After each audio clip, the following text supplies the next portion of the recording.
ബഹിരാകാശത്തിലേക്ക് പോകാനുള്ള എല്ലാ തയ്യാറെടുപ്പുകളും നടത്തി ആ സമയത്തിന് വേണ്ടി കാത്തിരിക്കുകയാണ് അങ്ങ് ദൂരെ ഒരു മലയാളി. ആരാണെന്നല്ലേ? രാജ്യാന്തര ബഹിരാകാശ നിലയത്തിലെത്തുന്ന ആദ്യ മലയാളിയാകാൻ US space force colonel doctor Anil Menon ഇന്ന് രാത്രിയാണ് യാത്ര തിരിക്കുന്നത്. ഇന്ത്യൻ സമയം രാത്രി 8:17 ഈ ദൗത്യം ആരംഭിക്കുക. അപ്പോൾ നമ്മൾ ഇനി പോവേണ്ടത് ആ വാർത്തയിലേക്കാണ്. ന്യൂസ് ഡെസ്കിൽ നിന്നും കാർത്തിക തയ്യാറായിട്ടുണ്ടെന്നാണ് ഞാൻ കരുതുന്നത്. കാർത്തികയിലേക്ക് പോകാം. Karthika, good morning. അഭിമാനത്തോടുകൂടി നമുക്ക് പറയാം, അനിൽ മേനോൻ ഒരു മലയാളിയാണ്. അദ്ദേഹം ബഹിരാകാശ നിലയത്തിലേക്ക് പോകുവാനുള്ള തയ്യാറെടുപ്പിലാണ്. അപ്പോൾ ആ യാത്രയുടെ വിശദാംശങ്ങൾ എന്തൊക്കെയാണ്? എന്താണ് ഈ യാത്രയുടെ യഥാർത്ഥ ലക്ഷ്യം? തീർച്ചയായും സിദ്ധൂരി, മലയാളി എന്ന നിലയിൽ നമ്മൾ ഏവരും കാത്തിരിക്കുന്ന ഒരു നിമിഷം കൂടിയാണെന്ന്. അതായത് രാജ്യാന്തര ബഹിരാകാശ നിലയത്തിലേക്ക് ഒരു മലയാളി എത്തുകയാണ്. ഇന്ന് രാത്രി ഇന്ത്യൻ സമയം 8:17 കൂടിയാണ് ഈ ദൗത്യം ആരംഭിക്കുന്നത്. US space force colonel doctor Anil മേനോനും മറ്റ് 2 പേരും അടങ്ങുന്ന സംഘം ഇന്ന് രാത്രിയോടെ ഈ ദൗത്യത്തിലേക്ക് യാത്ര തിരിക്കും. കസഖിസ്ഥാനിലെ ബൈക്കന്നൂർ എന്ന സ്ഥലത്ത് വെച്ചാണ് ഈ വിക്ഷേപണം നടക്കുന്നത്.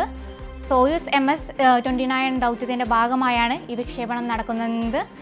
സോയൂസ് 2.1A റോക്കറ്റ് ഉപയോഗിച്ചാണ് ഈ വിക്ഷേപണം നടത്തുക.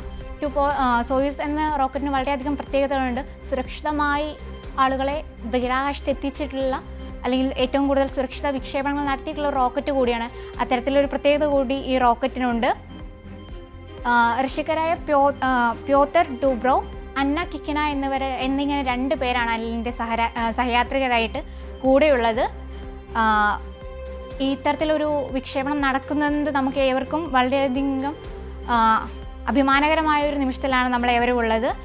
അനിലിൻ്റെ പേടകമായ സോയൂസ് എന്ന് പറയുന്നതും ഇതിൻ്റെ ഒരു പ്രക്രിയ എങ്ങനെയാണെന്ന് വെച്ചാൽ, ഇന്ന് രാത്രി 11:30 കൂടിയാണ് ഈ പേടകം രാജ്യാന്തര ബഹിരാകാശ നിലയത്തിൽ എത്തിക്കുക.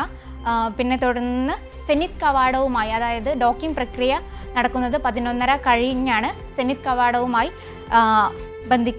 ബന്ധിപ്പിക്കപ്പെടുകയും നാളെ പുലർച്ചെ 1 മണിയോടുകൂടി കവാടങ്ങൾ തുറക്കുകയും ചെയ്യും. അതായത് ഹാച്ചിങ് പ്രക്രിയ നടക്കുന്നത് നാളെ 1 മണിയോടുകൂടിയാണ്.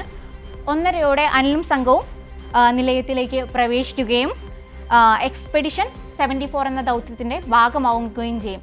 ഇങ്ങനെയാണ്, ഇത്തരത്തിലാണ് ഈ ഒരു പ്രക്രിയ നടക്കുന്നത്, ഈ ഒരു വിക്ഷേപണ പ്രക്രിയ നടക്കുന്നത്.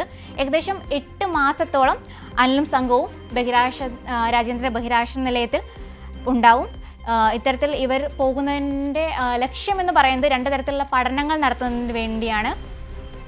ഒന്ന് പ്രത്യേക അനിൽ എന്ന് പറയുകയാണെങ്കിൽ, അനിൽമേനോൻ എന്ന് പറയുകയാണെങ്കിൽ ഒരു ഡോക്ടർ കൂടിയാണ്. അദ്ദേഹം നാസയുടെ വൈദ്യ വിഭാഗവുമായി പ്രവർത്തിക്കുന്ന ആൾ കൂടിയാണ്.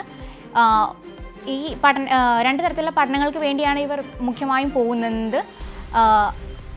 വൈദ്യ ചികിത്സ, ബഹിരാകാശ യാത്രികളുടെ വൈദ്യ ചികിത്സയുമായി അതിൻ്റെ കൂടുതൽ സാധ്യതകൾ ബഹിരാകാശത്ത് കണ്ടെത്തുന്നതിന് വേണ്ടിയും, പിന്നെ അതിവേഗ കമ്പ്യൂട്ടറുകളുടെ പ്രവർത്തനങ്ങളെക്കുറിച്ചും, ഓഗ്മെന്റഡ് റിയാലിറ്റി എങ്ങനെ ചികിത്സയ്ക്ക് വേണ്ടിയാണെങ്കിലും അതിനെല്ലാം തന്നെ ഉപയോഗപ്പെടുത്താമെന്നതിന് കൂടിയാണ്, അത്തരത്തിലുള്ള ഗവേഷണങ്ങൾക്ക് വേണ്ടി കൂടിയാണ് ഇവർ ബഹിരാകാശത്തേക്ക് പോകുന്നത്. ഈ 8 മാസക്കാലത്തോളം ഈ 2 തരത്തിലുള്ള ഗവേഷണങ്ങളിലായിരിക്കും ഇവരേവരും